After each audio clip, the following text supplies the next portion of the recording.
అఖిలభువనదీపం భక్తచిత్తాభ్యసూర్యం సురగుణమునిసేవ్యం తత్వమస్సాదిలక్ష్యం హరిహరసుతమీశం తారకబ్రహ్మరూపం శబరిగిరినివాసం భావయే భూతనాదం. స్వామి శరణమయ్యప్ప.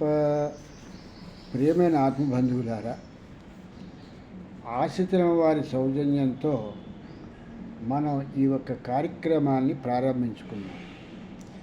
ఈ ప్రారంభించుకున్నటువంటి ఈ యొక్క కార్యక్రమంలో మనం ఈ యొక్క విషయాలన్నింటినీ కూడా కూలంకషంగా మనం తెలుసుకోవటం జరుగుతోంది.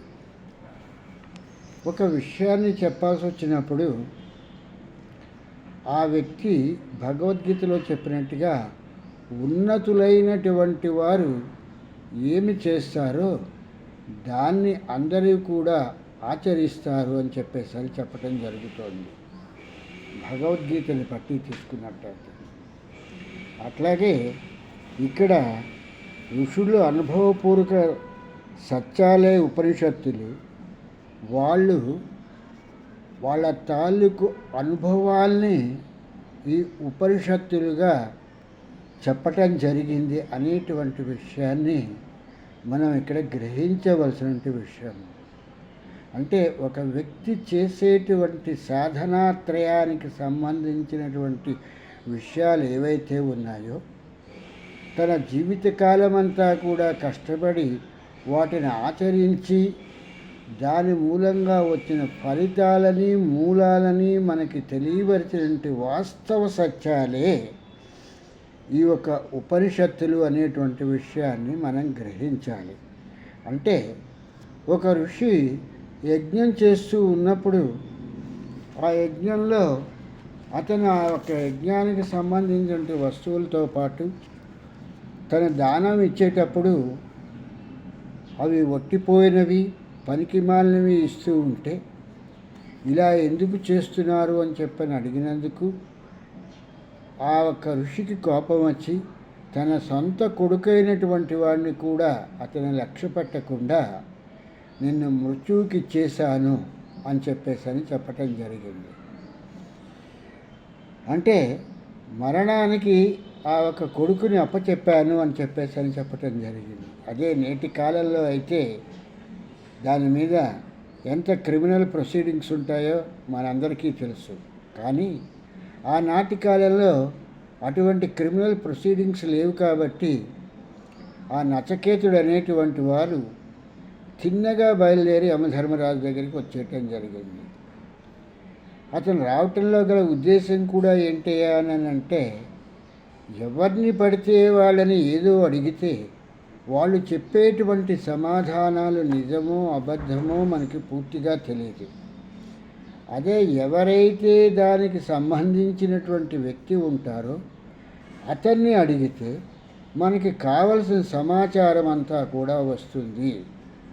మనం తెలుసుకోవటానికి జ్ఞానాన్ని అతని వద్ద నుంచి పొందటం అవుతుంది అనేటువంటి విషయాన్ని ఆలోచించి తండ్రి మాటకి ఎదురు చెప్పకుండా ఇతను యమధర్మరాజు దగ్గరికి రావటం, అంటే మృత్యువు దగ్గరికి రావటం జరిగింది. అంటే తండ్రి కూడా చెప్పలేనటువంటి వాటిని ఈ యొక్క యమధర్మరాజు వద్ద నుంచి నేర్చుకోవాలి అనేటువంటి సంకల్పంతోనే ఈ నచకేతుడు యమధర్మరాజు వద్దకు రావటం జరిగింది అనేటువంటిది ఇక్కడ నిత్య సత్యమైనటువంటి విషయం. యాదృచ్ఛికంగా జరిగినప్పటికీ కూడా సత్య ప్రమాణంగా తీసుకున్నట్టయితే ఆ నచకేతుడు యమధర్మరాజు గారితో మాట్లాడి యమధర్మరాజు గారి ఉపదేశాన్ని పొందాలని చెప్పేసని వచ్చాడు అనేటువంటి విషయం ఈ యొక్క కఠోపనిషత్తు మనకి చెప్తున్నటువంటి విషయము. ఇక్కడ ఇటువంటి విషయాన్ని ఎందుకు క్రోడీకరిస్తున్నాము అంటే, పూర్తిగా విషయ పరిజ్ఞానమే లేకుండా చదువుకోవటం అయితే ఎంతెంతో ఉన్నతమైనటువంటి చదువుల్ని చదువుతున్నాము. నీటిలో నుంచి బుడగలాగా ఈ యొక్క సమాజంలో నుంచి ఒక వ్యక్తి లేచి అనుభవం ఉందో అనుభవము లేకనో అతను ఒక సిద్ధాంతాన్ని క్రోడీకరిస్తే అతను చెబితే పోలోమని చెప్పేసని అతను చెప్పినటువంటి సిద్ధాంతాన్ని మనం పరిగణలోకి తీసుకుని అతని చుట్టూతా కూడా మనం ప్రదక్షిణాలు చేస్తున్నాము. అతను ఒక గొప్ప వ్యక్తిగా మనం పరిగణలోకి తీసుకుంటున్నాము. ఇంతకు ముందు ఎవరైనా ఇటువంటి సిద్ధాంతాన్ని చెప్పటం జరిగిందా?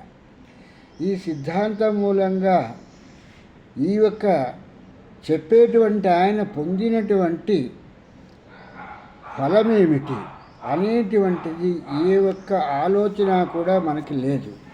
మనకి కావలసినది ఏంటంటే ఆ ఒక్క సమాజంలో నుంచి వచ్చినటువంటి వ్యక్తి ఏదో 4 ఉన్నత భావాల్ని సంతరించుకుని ఆ సంతరించుకున్నటువంటి భావాల్ని పాఠం అప్పచెప్పినట్టుగా అప్పచెప్తూ ఉంటే ఆయన చుట్టూతా చేరి ఒక 10 మంది శిష్యుల్ని పోగేసుకు కూర్చోటమే మిగులుతోంది తప్పితే తను పొందినటువంటి ఫలితం ఏమిటి, తన కింద వాళ్ళకి తన మూలంగా వచ్చేటువంటి లాభం ఏమిటి అనేటువంటి విషయ పరిజ్ఞానాన్ని మనం ఎక్కడా కూడా గమనించటం లేదు. ఇక్కడ ముఖ్యమైనటువంటి విషయం ఏంటంటే నమ్మకము అనేటువంటి దాన్ని తీసుకోమన్నారని చెప్పేసని ప్రతి పనికి మాలినటువంటి విషయాన్ని కూడా తీసుకుని నమ్మకం అనేటువంటి దాంట్లో ఎవరిని పడితే వాళ్ళని నమ్మి సర్వస్వము అన్నట్టుగా వాళ్ళకి అర్పించి చివరికి భ్రష్టులవడమే తప్పితే దాని మూలంగా వచ్చేటువంటి ఫలితం ఏమిటి అనేటువంటి విషయ పరిజ్ఞానాన్ని మనం ఈనాడు ఆలోచించలేకుండా ఉన్నాము.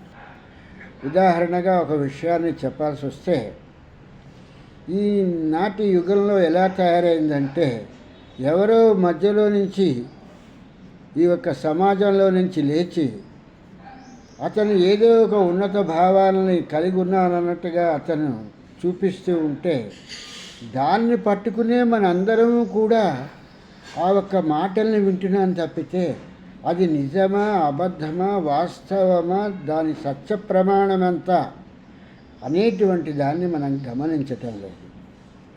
ఇక్కడ ఎందుకంటున్నానంటే ఈ యొక్క కఠోపనిషత్తులో ఈ యొక్క యమధర్మరాజు గారు ఈ యొక్క నచికేతుడికి 2 వరాలు ఇవ్వటం జరిగింది.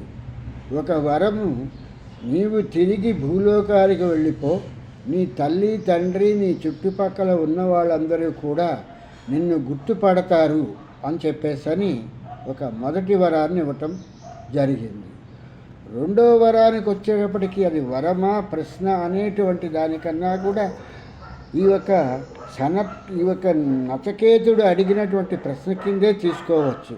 స్వర్గం అంటే ఎక్కడుంది, ఈ యొక్క స్వర్గాన్ని ఎలా వెళ్ళటానికి దీనికి ఉన్నటువంటి మార్గం ఏమిటి, ఈ స్వర్గానికి ఉన్నటువంటి అధిపతి ఎవరు అని ఇటువంటి చక్కని ప్రశ్నలు వేసినటువంటి ఈ సనత్ కుమారుడికి ఈ యొక్క నచికేతుడికి ఈ యొక్క యమధర్మరాజు గారు చక్కగా అతని ప్రశ్నలు విని ఒక ఉత్తమమైనటువంటి విద్యార్థి చాలా చక్కని ప్రశ్నలను వేసి దాని నుంచి తన తాలూకు ఎదురుకుండా ఉన్నటువంటి వ్యక్తి నుంచి జ్ఞానాన్ని పొందటం జరుగుతుంది అనేటువంటి విషయాన్ని చెప్పటం జరిగింది. అతను స్వర్గము అనేటువంటిది లేదయ్యా, స్వర్గం అనేటువంటిది ఇది అభూత కల్పన, ఈ యొక్క ఆత్మ అనేటువంటిది మొత్తం అంతా కూడా విశ్వమంతా కూడా వ్యాప్తి చెంది ఉన్నది. వ్యాప్తి చెంది ఉన్నటువంటి వస్తువు ఏదైతే ఉందో అంతటా నిండి ఉన్నటువంటి వస్తువుకి ఖాళీ అనేటువంటి ప్రదేశం ఎక్కడా కూడా లేదు. అందుకని ఆత్మ అంతటా కూడా నిండి ఉన్నది అనేటువంటి విషయాన్ని ఉపనిషత్తులు చెప్తున్నటువంటి సారాంశం. కాబట్టి ఇటువంటి ఆత్మలో నుంచి ఈ యొక్క ఆత్మ అనేటువంటి ఈ అగ్నిలో నుంచి ఈ అగ్నిని ఈ యొక్క హృదయాగ్నిలో నుంచి ఈ హృదయం అనేటువంటి గృహలో నుంచి ఈ అగ్నిని ప్రజ్వలింప చేసుకొని ఈ బ్రహ్మ విష్ణు మహేశ్వరులు అనేటువంటి వీటి ప్రతిరూపంగా తీసుకున్నటువంటి తల్లి తండ్రి గురువు మూలంగా వాళ్ళని సేవించటం మూలంగా వాళ్ళు సంతసించటం మూలంగా నీకు ఆనందం చేకూరుతుంది. ఇందులో ఏ ఒక్కరిని విస్మరించినా కూడా నీకు ఆనందం అనేటువంటిది రాదు, జీవితానికి పరిపక్వత ఉండదు. అప్పుడు మాత్రమే నీవు ఈ యొక్క సాధ్యాయనము ఇవి చేసినప్పుడు మాత్రమే నీకు ఈ యొక్క విషయాలన్నీ కూడా ఒక గురువుతో కూర్చుని సాధ్యాయనంలో ఉన్నప్పుడు మాత్రమే నీకు ఇవన్నీ తెలుస్తాయి. ఈ సాధ్యాయనం చేసేటప్పుడు ఈ యొక్క భగవంతుడిని కూడా విశ్వసించి చెయ్యాలి అనేటువంటి విషయాన్ని ఇక్కడ ఈ యొక్క నచికేతుడికి యమధర్మరాజు గారు చెప్పడం జరిగింది. ఈ సాధ్యాయనం చేసేటప్పుడే ఈశ్వర ప్రణిధానం అనేటువంటిది కూడా చేయాలయ్యా. దీంతోపాటు తపస్సు అనేటువంటి దాన్ని 9 నెలలు తల్లి గర్భంలో ఎలాగైతే వేచి ఉండి ఆ యొక్క శిశువు భూమి మీదకి వచ్చిన తర్వాత మాత్రమే తండ్రి పోషణాభారాన్ని తీసుకున్నట్టుగా తపస్సు అనేటువంటిది ప్రారంభించి ఈ తపస్సు నుంచి వచ్చినటువంటి సహనంతో ఈ యొక్క సాధ్యాయనము అంటే గురువుతో కలిసి ఈ యొక్క విద్యను అభ్యసించి ఈశ్వర ప్రణిధానం చేస్తే మాత్రమే నీకు ఈ యొక్క విషయాలన్నీ కూడా బోధపడతాయి. దీని మూలంగా భగవంతుడు అనేటువంటి వాడు ఎలా ఉంటాడు అనేటువంటి విషయం తెలుస్తుంది. ఈ భగవంతుడికి రూపము లేదు, నామము లేదు, ఏ ఒక్కటి లేదయ్యా. ఇది నీవు ఊహించుకునేటువంటి ఊహా చిత్రాన్ని బట్టి మాత్రమే ఆధారపడుతుంది. విష్ణువుగా అనుకుని నీవు విష్ణు రూపంగా 4 భుజాలు ఉన్నాయి, 4 భుజాల్లో ఏదో శంకు చక్ర గదా పద్మాలు ఉన్నాయని చెప్పి అనుకుంటే అలాగే కనిపిస్తాడు. లేదు ఇది శివస్వరూపంగా అనుకుని నీవు ఆ డమరకము త్రిశూలము వీటిని ఊహించుకుంటే అలాగే కనిపిస్తాడు. లేదు ఇది ఒక శక్తి స్వరూపిణి అని చెప్పేసని ఒక స్త్రీ స్వరూపిణిగా తీసుకుని ఆరాధిస్తే నీకు అలాగే కనిపించి నీవు కోరుకున్నటువంటి ఏ కోరికలైతే ఉన్నాయో ఆ కోరికలు అనేటువంటివి వీటి మూలంగానే తీరుతుంది తప్పితే అక్కడ రూపం లేనటువంటిది నామం లేని దాన్ని పట్టుకుని చేస్తే నీవు సరైనటువంటి మార్గంలో వెళ్ళటలేదు అనేటువంటి పరిస్థితి ఏర్పడుతుంది. కాబట్టి నీవు ఒక మార్గాన్ని ఏర్పాటు చేసుకుని ఆ మార్గంలో ప్రయాణించి ఈ యొక్క కర్మ అనేటువంటి ఈ యొక్క పనిని చేసి ఆ క్రియా ఫలితాన్ని మాత్రం నువ్వు అనుభవించటానికి దీన్ని చేసేటువంటి పరిస్థితికి వస్తే ఈ క్రియ చేయటం మూలంగా నీ మనసు ఆనందంతో ఉంటుంది. నీ మనస్సు ఆనందంతో ఉండి శాంతిని పొంది ఆ శాంతి అనేటువంటిది ఆనందో బ్రహ్మ అనేటువంటి పరిస్థితిలాగా ఈ ఆనందమే స్వర్గము అనేటువంటిది ఇక్కడ చెప్పేటువంటి విషయం తప్పితే స్వర్గము అనేటువంటిది ఎక్కడో లేదు. దానికి అధిపతి అనేటువంటిది ఇంద్రుడు అనేటువంటి వాడు ఉన్నాడు అనేటువంటిది ఏంటంటే ఇంద్రియాలకి అధిపతి అయినటువంటి వాడే ఇంద్రుడు తప్పితే ఈ ఇంద్రుడు అనేటువంటి వాడు వేరే ఎక్కడి నుంచో బ్రహ్మో లేకపోతే విష్ణువో శివుడో ఈయనొక బ్రహ్మ ఈ యొక్క దేవేంద్రుణ్ణి సృజించలేదయ్యా. ఇవన్నీ కూడా కథాగమనంలో చెప్పుకొచ్చేటువంటి ఉపపాత్రలు మాత్రమేను. విరాట్ పురుషుడు ప్రకృతిని, బ్రహ్మని, విష్ణువుని, శివుణ్ణి సృజించటం జరిగింది. బ్రహ్మ రుద్రుల్ని, మనువుల్ని, ప్రజాపతుల్ని, ఈ ఇంద్రుణ్ణి వీళ్ళందరినీ కూడా ఈ యొక్క బ్రహ్మ సృజించడం జరిగింది. ఈ యొక్క బ్రహ్మ సృజించినటువంటి ఈ ఇంద్రుడు ఎక్కడున్నాడయ్యా అంటే ఈ యొక్క దేహాలలో మాత్రమే ఇంద్రియాలకి అధిపతిగా ఉన్నాడు. ఇంద్రియాలన్నింటినీ కూడా ఎవరైతే తమ వశం చేసుకుని తన తాలూకు ఆజ్ఞలలో వీటిని నడుపుతున్నాడో వాడిని మాత్రమే ఇంద్రుడు అంటారయ్యా. ఇంద్రుడు అనేటువంటి వాడు ఎక్కడో స్వర్గంలో కూర్చుని ఒక పెద్ద సింహాసనం మీద కూర్చుని రంభ, ఊర్వశి, మేనక, తిలోత్తమ వీళ్ళందరూ కూడా నృత్యం చేస్తూ ఉంటే అక్కడ కూర్చుని ఆనందంలో ఉన్నాడని కాదు. అంటే ఆనందానికి మూల హేతువైనటువంటి ఏవైతే వస్తువులు ఉన్నాయో వాటిని స్వర్గం అనేటువంటి దానిలో ఉన్నాయని చెప్పటం మూలంగా అక్కడ ఏదో నృత్యాలు చేసేస్తున్నారు, ఈ రంభ ఊరోసి మేనక అని చెప్పేసి అనుకుంటున్నాను. కానీ ఆనందానికి నృత్యం కాదయ్యా, దానికి ఆధారభూతమైనటువంటి ఏ వస్తువు అయినా సరే దాని ఆనందాన్ని కలిగిస్తుంది.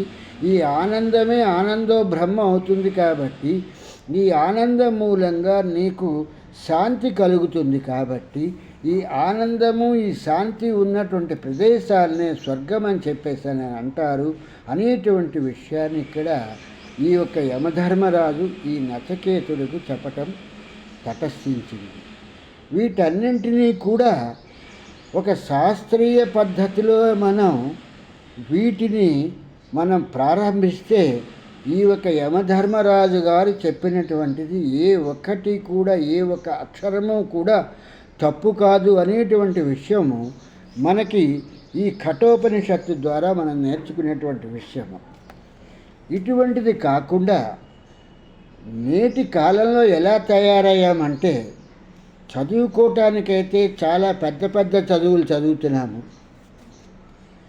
అంటే పీజీలు అని చెప్పేసి అనేటువంటి వాటిని, పిహెచ్డీలు అనేటువంటి వాటిని, ఒకటేంటి రెండో మూడో అవసరమైతే పిహెచ్డీలు చేసేటువంటి వాళ్ళను, ఒక 3-4 ఈ మాస్టర్ డిగ్రీస్ కూడా చేసేటువంటి వాళ్ళము ఉంటున్నాము.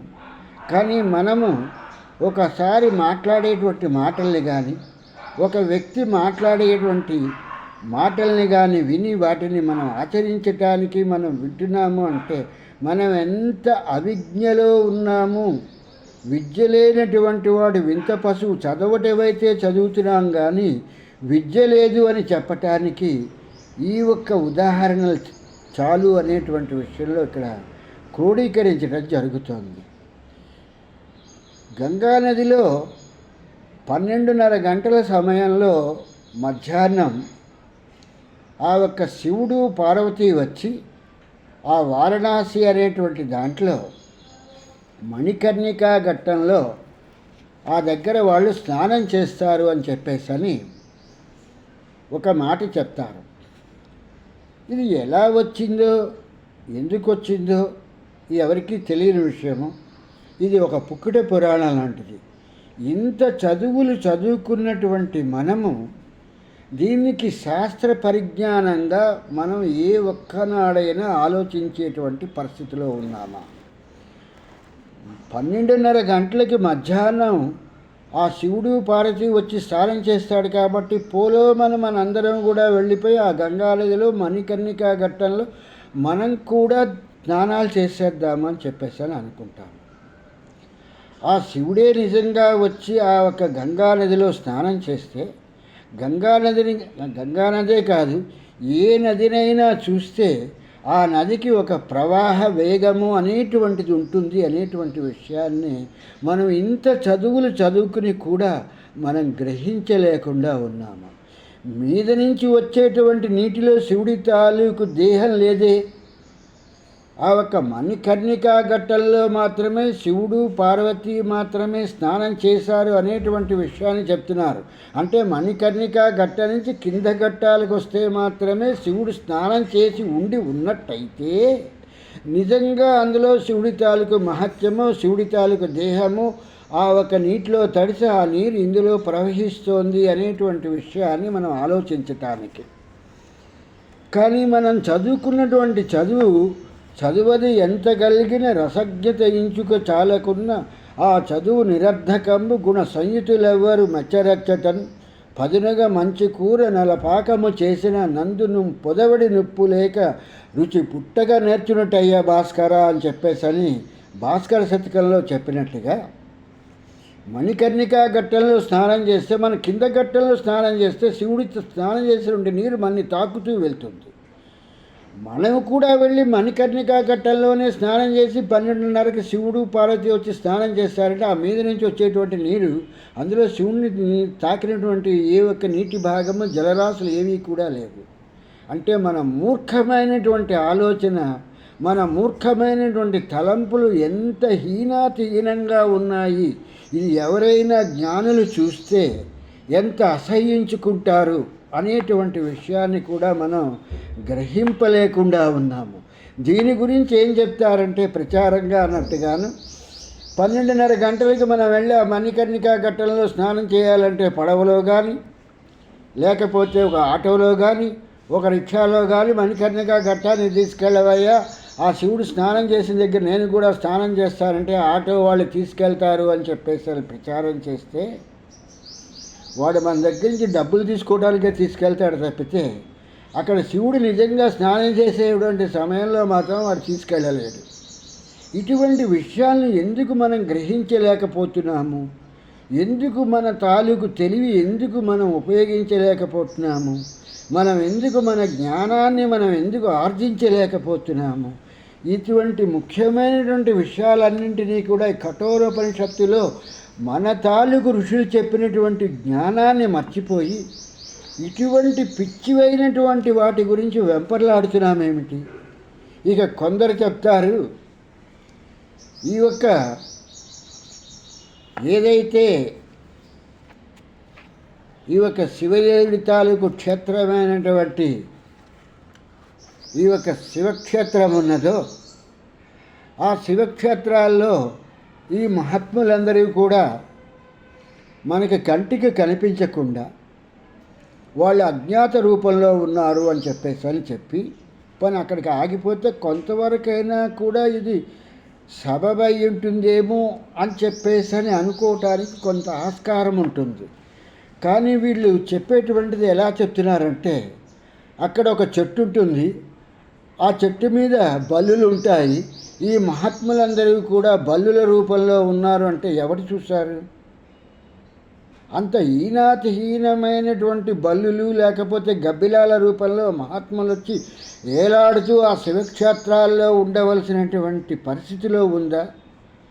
ఇటువంటి దాన్నైనా మనం విజ్ఞానమని నేర్చుకునేటువంటి విజ్ఞాన శాస్త్రము, దీని గురించైనా మన ఋషులు మన మునులు వీళ్ళందరూ కూడా ఇంత సాధ్యాయనము ఇంత తపస్సు చేసి ఇన్ని ఉపనిషత్తులు ఇన్ని గ్రంథాలు వీటన్నింటినీ చెప్పినటువంటిది అనేటువంటి ఇంగిత జ్ఞానం కొంచెం కూడా లేకుండా ఉన్నది.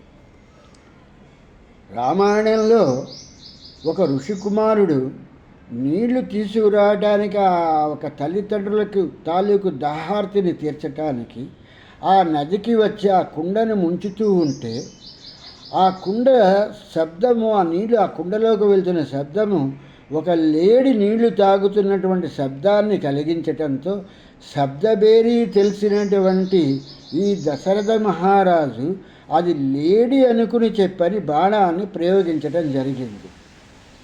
ఆ బాణాన్ని ప్రయోగించినప్పుడు ఆ బాణం వచ్చి తగిలి ఈ మునికుమారుడు చనిపోతే ఆ ఒక కడవతో నీళ్లు తీసుకెళ్ళి ఆ ముని పత్నులకి వాళ్ళకి ఇచ్చినప్పుడు ఆ ముని దంపతులు ఈ దశరథుడు అనేటువంటి మహారాజుని వాళ్ళు శపించటం జరిగింది. ఏమని శపించారు? నీవు కూడా మాలాగా పుత్ర అని ఆ పుత్రుడి గురించి శోకిస్తూ మరణించు అని చెప్పేసి వాళ్ళు శపించటం జరిగింది. అక్కడేమి వాళ్ళు కామరూపంతో ఎక్కడా కూడా తన కుమారుని నీళ్లు పట్టుకురా నువ్వు ఏటికి వెళ్ళి నువ్వు లేడి రూపంలో అనలేదు. ఈ యొక్క దశరథ మహారాజు చేసినటువంటి పొరపాటు ఆ యొక్క లేళ్ళు నీళ్లు తాగుతున్నాయనుకుని ఒక మునికుమారుడు కుండలో నుంచి నీళ్లు ముంచుతూ ఉంటే గ్రహించలేనటువంటి పరిస్థితిలో ఉన్నాడు అనేటువంటి విషయం దశరథ మహారాజు తెలుసుకోలేకపోవటం మూలంగానే అతడి మరణం అతని చేతిలోకే వచ్చింది. ఇది ఎందుకంటే పూర్తిగా డీప్గా దీని గురించి తీసుకుని వెళితే ఇది ఒక రోజంతా చెప్పటానికి తగినటువంటి సబ్జెక్ట్ అవుతుంది. అలాగే మహాభారతాన్ని తీసుకున్నట్టయితే ఈ మహాభారతంలో కూడా పాండురాజు మాద్రి వీళ్ళు ఆ ఒక్క వనంలో సంచారం చేస్తూ ఉన్నప్పుడు ఒక లేడీని అంటే ఒక ఆడ మగ కలిగిన లేడీని చూసి ఒక లేడీ మీద ఈ పాండురాజు తన తాలూకు బాణాన్ని ప్రయోగించడం జరిగింది. ఆ ఒక బాణం గుచ్చుకున్నట్టు వెంటనే ఆ లేడీ తన స్వస్వరూపమైనటువంటి ముని రూపాల్లోకి వచ్చి, మూర్ఖుడా, మేము మానవులమై ఉండి ఋషి సాంప్రదాయంలోనూ ముని సాంప్రదాయంలోనూ ఉండి ఈ కామకేళి అనేటువంటి దానికి మనుషులకి ఒక సమయం అంటూ ఉంటుంది కాబట్టి మాకు అటువంటి సమయపాలన అనేటువంటిది కాకుండా మేము ఈ యొక్క జంతువులుగా మారి మేము యొక్క కామక్రీడిలో ఉంటున్నప్పుడు నీలాంటి మూర్ఖుడు మమ్మల్ని బాణంతో కొట్టాడు కాబట్టి నీవు కూడా నీ భార్యతో కలిసినప్పుడు నీవు మరణిస్తావు అని చెప్పటం జరిగింది. అంటే ఈ రెండింటిలో కూడా అటు దశరథ మహారాజును తీసుకున్న ఇటు పాండురాజును తీసుకున్న మానవ తప్పిదాలు ఎంతవరకు జరిగాయి అనేటువంటి విషయాన్ని ఈ ఒక్క కథని చెప్తున్నటువంటి విషయం. ఈ మహాకావ్యాలైనటువంటి రామాయణము దశరథుడు చేసినటువంటి తప్పు మూలంగా ఆ మునుకుమారుని ఆ ఒక బాణంతో కొట్టడం మూలంగా అంత కావ్యము రాయటం జరిగింది. ఇక్కడ పాండురాజు అనేటువంటి ఇతను తన తప్పిదంతో తన పొరపాటుతో ఒక లేడీకి సంబంధించినటువంటి ఆ జంటలో ఒక జంటకి అతను తన బాణాన్ని కొట్టడం మూలంగా ఆ పురుషుడైనటువంటి ఆ ముని చనిపోతూ ఈ పాండురాజుకి శాపం ఇవ్వటం జరిగింది. అదే పాండురాజుకి శాపం ఇవ్వకుండా ఉన్నట్టయితే ఇంత భారత యుద్ధం జరిగేది కాదు కదా.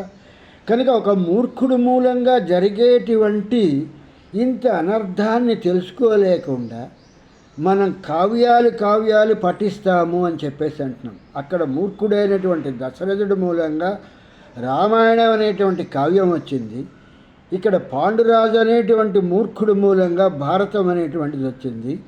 అక్కడ రామాయణంలో ఆ కపులు ఆ రాక్షసులు కూడా యుద్ధం చేసి మరణించడం జరిగింది. ఇక్కడ భారత యుద్ధం జరిగి ఈ భారతంలో కౌరవులు పాండవులు కొట్టుకుని 18 అక్షోణీలు మరణించడం జరిగింది. అంటే ఇక్కడ ఒక మూర్ఖమైనటువంటి ఆలోచన ఎటువంటి స్థితికి తీసుకొస్తోంది అనేటువంటి ఇంగిత జ్ఞానం కొంచెమైనా మనకి కలగటలేదే. ఇన్ని పురాణాలు చదువుతున్నాం, ఇన్ని ఇతిహాసాలు చదువుతున్నాం, ఇటువంటి ఖండకావ్యాలు అన్నటువంటివన్నీ చదువుతున్నామే. మధ్యాహ్నం 12 గంటలకి మణికర్ణికా ఘట్టంలో శివుడు స్నానం చేస్తున్నాడు. మనం అక్కడికి వెళ్ళి స్నానం చేస్తే మనకు వచ్చేటువంటి ఫలితం ఏమిటి? ఆ ఫలితం మూలంగా మనకేమన్నా జరామరణాలు రాకుండా ఆగిపోతాయా? మరణం అనేటువంటిది ఇది ఏ ఒక్క ప్రాణికైనా కూడా సహజమే, ఏ జీవులకైనా అనేటువంటి విషయాన్ని మొదటి నుంచి చెప్పుకొస్తున్నటువంటి విషయమే.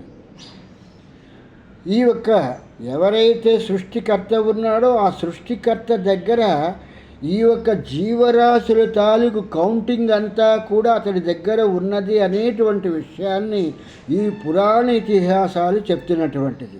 అటువంటి పరిస్థితిలో మనం పుణ్యం వచ్చేస్తుంది, లేకపోతే మాకు స్నానం చేస్తే ఇంకోటేదో ఫలితం వచ్చేస్తుంది, మాకు స్వర్గం వచ్చేస్తుంది, కైవల్యం వచ్చేస్తుంది, బ్రతికుండగానే బుద్ధితో మోక్షం వచ్చేస్తుంది అనేటువంటిది ఎంత అజ్ఞానాంధకారానికి అవిద్యకి మూలంగా ఉంటుంది అనేటువంటి విషయాన్ని మనం గ్రహించలేకుండా ఉన్నాము. పోనీ ఇటువంటి విషయాలు చెప్పినటువంటి వాడు ఎవరైనా తను బొందితో కైలాసానికి వెళ్ళాడా? పోనీ తను స్వర్గానికి వెళ్ళాడా? తను పొందినటువంటి ప్రాప్తి అంటే ఎవడైనా దేహాన్ని వదిలేయవలసిందే. ఎవరు చూసినా ఆ దేహం ఇక్కడే ఉండిపోతుంది. ఎవరి దేహమైనా రాజుదైనా పేదదైనా అన్నమాచార్యుల వారు చెప్పినట్టుగా ఎటువంటి వాడైనా ఆఖరికి కుక్కదైనా ఇంకో జంతువుదైనా ఏ దేహమైనా ఇక్కడ ఉండిపోవలసిందే. అందులో అప్పటి వరకు కూడా చలనాన్ని ఇచ్చినటువంటి వస్తువు ఏదైతే ఉందో ఆ జీవుడు ప్రాణము ఆత్మ ఆ ఒక దేహాన్ని వదిలి వెళ్ళిపోతున్నాయి. ఆ వెళ్ళిపోయేటువంటివి ఎక్కడికి వెళ్తున్నాయి అనేటువంటి వాటిని కూడా మన ఋషపుంగవులు తెలుసుకొని మనకి చెప్పటం జరిగింది.